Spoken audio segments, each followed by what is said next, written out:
Uma das marcas do retrocesso civilizacional que significa o governo de Jair Bolsonaro é a cultura da violência em contraposição a uma desejada cultura de paz. É sobre isso que eu converso com vocês nesse instante.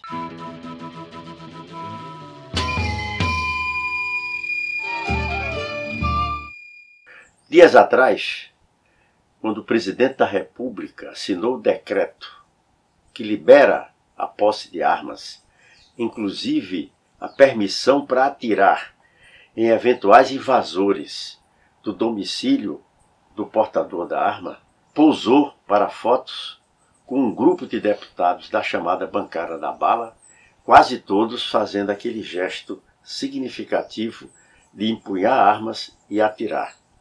Naquela ocasião, ele, numa entrevista a uma das emissoras de rádio da sua predileção, a Rede Bandeirantes, ele diz: todos sabem que eu sou armamentista, querendo dizer com isso, defensor do enfrentamento da violência criminal, da criminalidade urbana em particular, através da força bruta.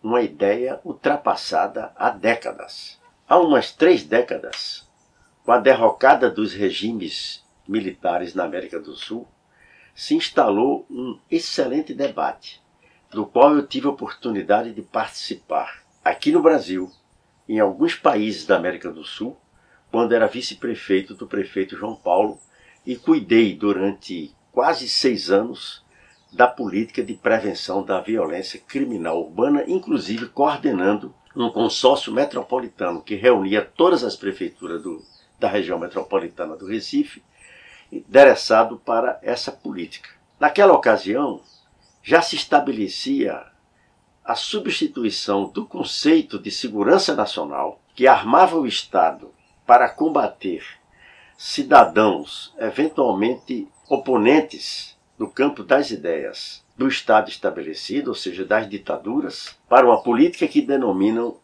de seguridade cidadana, ou seja, segurança cidadã. Aí você me pergunta, qual é a diferença? As diferenças são enormes, são abissais. E disso nós cuidamos.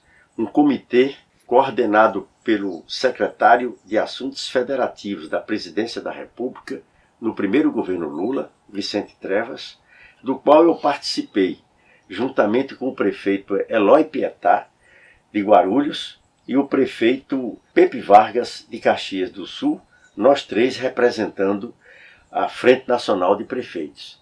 Ali se estabelecia, em sintonia com esse debate que se desenvolvia em todo o continente sul-americano, uma série de princípios que deveriam nortear uma política nacional de segurança. Vale dizer, uma política nacional de segurança cidadã, cujo foco é no cumprimento do dever do Estado em propiciar condições de convivência em nossas cidades e também no campo, minimamente seguras. E ao lado disso, uma cultura de paz, em contraposição à cultura do senso comum, que é a da violência, de enfrentamento do crime pela força bruta.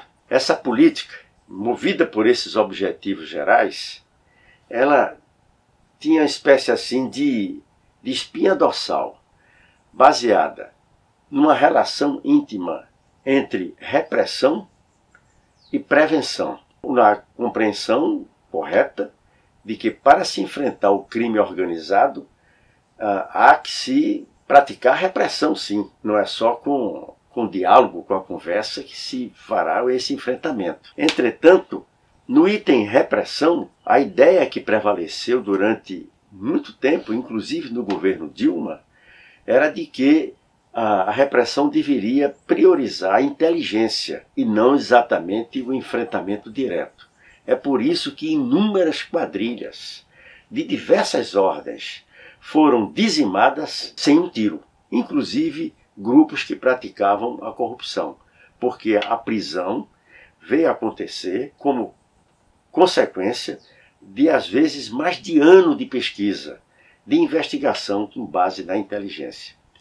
E na relação entre repressão e prevenção, a prevenção inspirada nos fundamentos dos direitos humanos, no sentido de promover não apenas a divulgação, mas o exercício dos direitos fundamentais da pessoa humana. A partir desses conceitos, ainda no governo Lula, se desenhou a Política Nacional de Segurança, que, com o ministro Tasso Genro, na Justiça, ganhou a expressão prática de um programa chamado PRONASSE, que era um programa de prevenção da violência criminal. De lá para cá, essas políticas se irradiaram pelo país afora, chegaram a ser assumidas por alguns estados e chegaram a ser assumidas, sobretudo, por muitas prefeituras, cujo papel no enfrentamento da violência criminal é, sobretudo, de auxiliar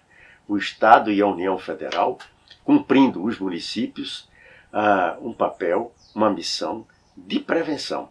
Essas políticas não puderam ter uma dimensão talvez maior por falta de recursos.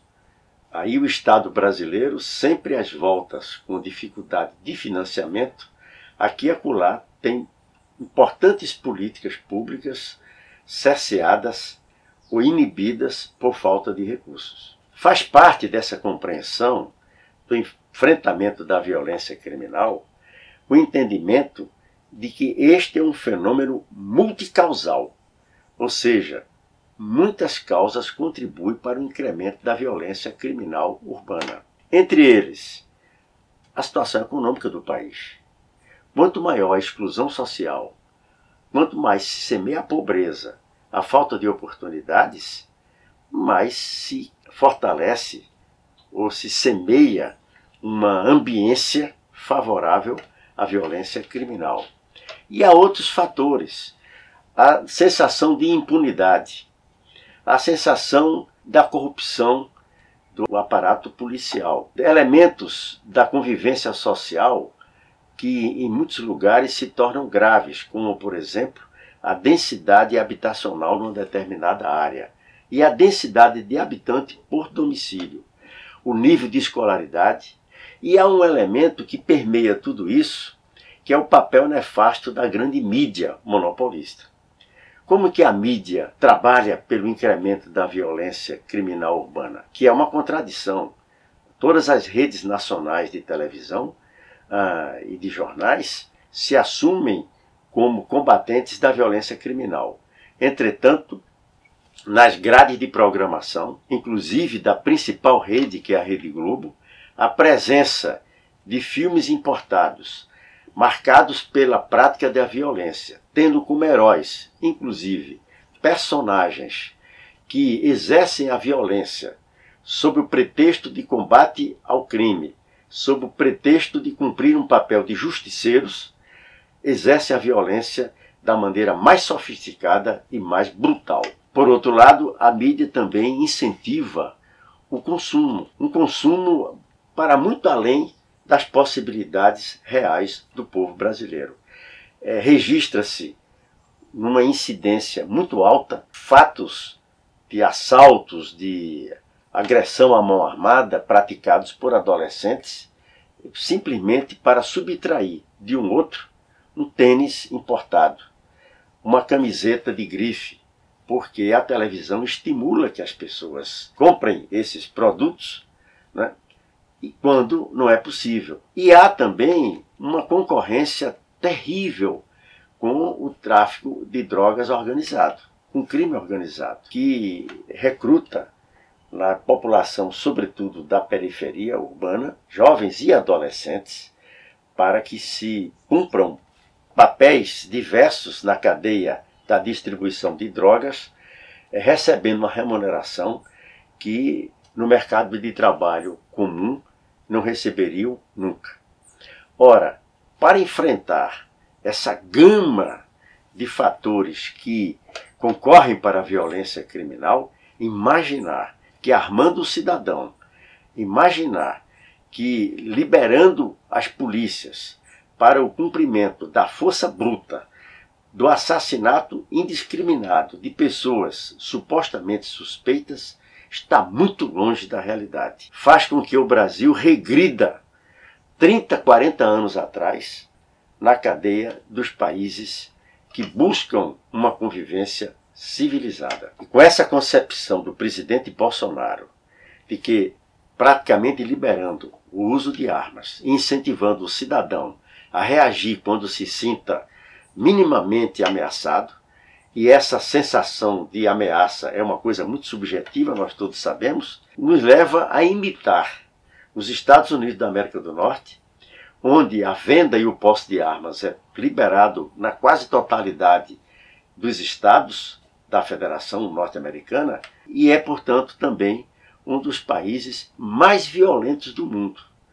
Inclusive, detentor do primeiro lugar do pódio de população carcerária. Ou seja, uma demonstração de que enfrentar a criminalidade com uma força bruta, como deseja o presidente da República, autocaracterizado como armamentista, é um grande equívoco, é um grande atraso, é um mal para a sociedade brasileira.